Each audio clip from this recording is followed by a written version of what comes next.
With us in the studio as a featured guest, Tallkat Conley, a psychic medium, nurse, healer, horsewoman, storyteller, and author. Her horse stories have appeared in a national equestrian magazine, Saddle and Bridle, and she's currently completing a book. Tallkat has been a psychic from childhood, or has been psychic from her childhood, and has studied the metaphysical arts intensely for the last several years. She's an ordained minister, a Reiki master, studying for several years with Reverend Fran Little Wolf Rodriguez, a medicine woman, spiritual guide, and teacher. She's a certified and also recommended by Sonia Tallkat, and is a regular guest on Transitions Radio Magazine, and we have her back in the studio. So I was saying you were certified by Sonia Tallkat. What does that do to get certified by her? Well, you spend a couple of days in a classroom with Sonia, and she actually teaches you some of the foundation parts of this type of work, how to maintain your practice, goes into the ethics of it a little bit, and she also tests you live and in person.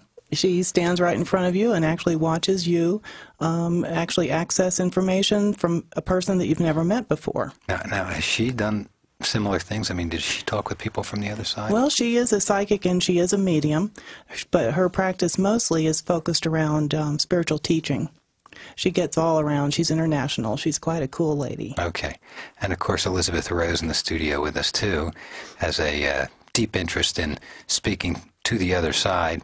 And if you've been hearing the 60-second spots that we've been running on the show periodically, I like what Karen says. I talk with dead people. I see dead people. I see dead people.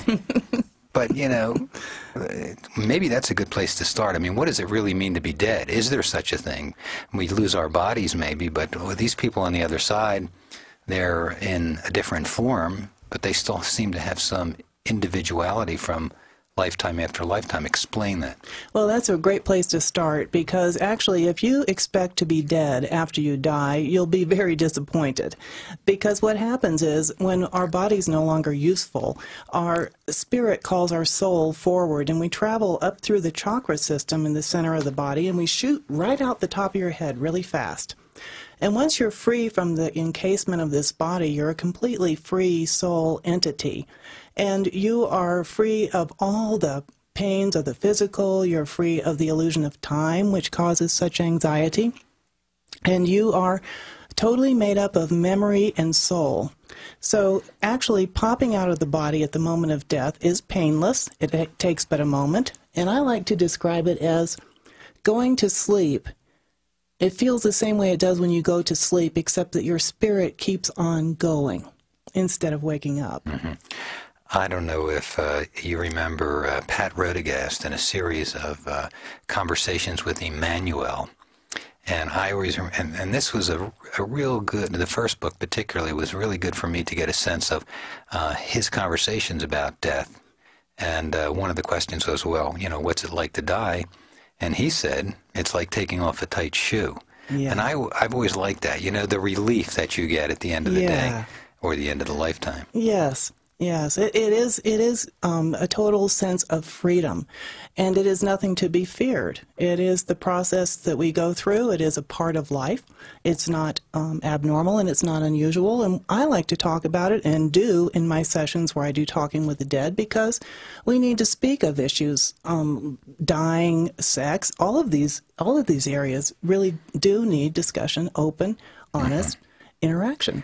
I have a question, which is, do you have a sense for that process of leaving the body, it being different for somebody who's going through a gradual dying process versus somebody who's tragically suddenly died?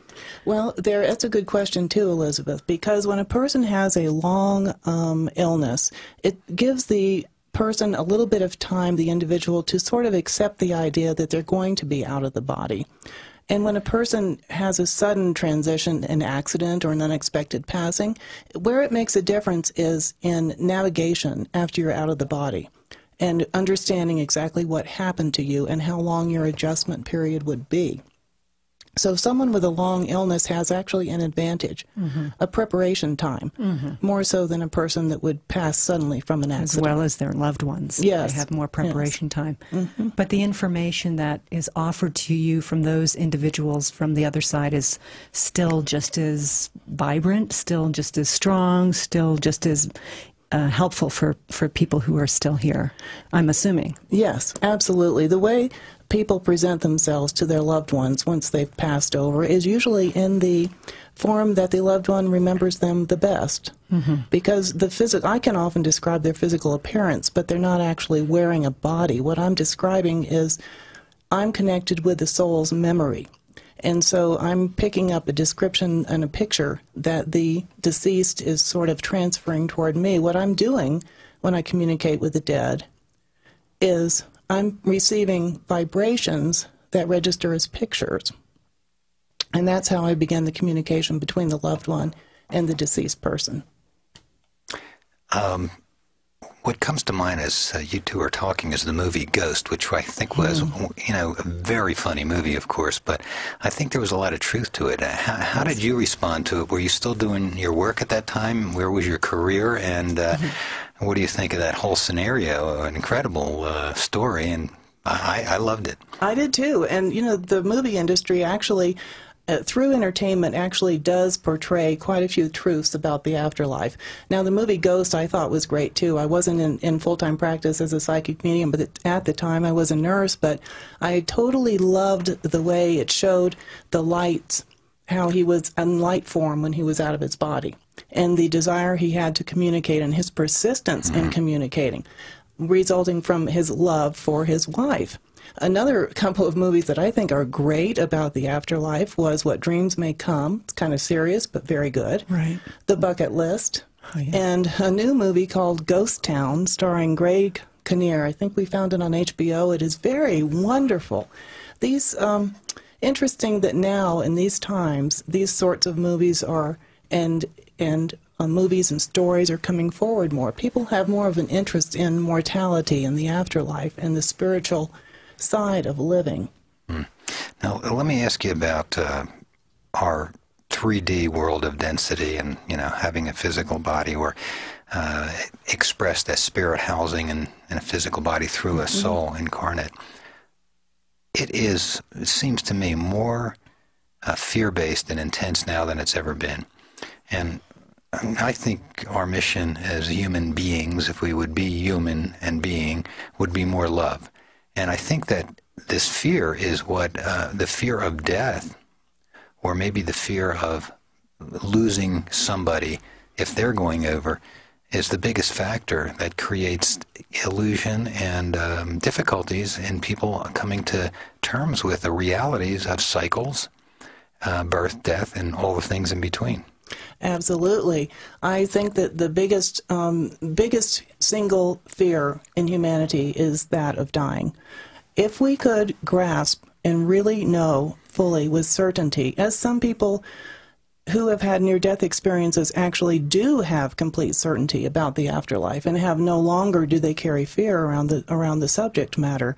If we were totally, completely aware and knew that we were eternal divine beings that go onward even without a body, none of us would make different decisions. We would heal ourselves easier. There would be more peace. There would be more love. There would be less stress if we really grasped the fact that we are eternal, ongoing beings, that we've had many lifetimes before, and most likely we'll have more to come, that we're okay and our loved ones are okay too. All right. What do you need to do to tune up and get ready to go to the other side? Because we can take a break now, or we can engage it quickly, but maybe for purposes of just having our audience relax and us relax in the studio here, the intention of that preliminary discussion was to get a little idea of Tallkat, her work, what she does. But we want to go to the other side. And this is unrehearsed. We don't know who's going to show up, what's going to be said. So stay with us. We'll break, and we come back, and we'll talk with I don't know, maybe Genghis Khan, maybe we get Adolf in here for a little conversation. It's Gandhi's birthday today. It's Gandhi's birthday today. All right. And there's Patrick Swayze. Yes, Patrick. That's right. Of ghosts. He just left. Okay. So we just threw that out there. We're going to come back and we'll chat more.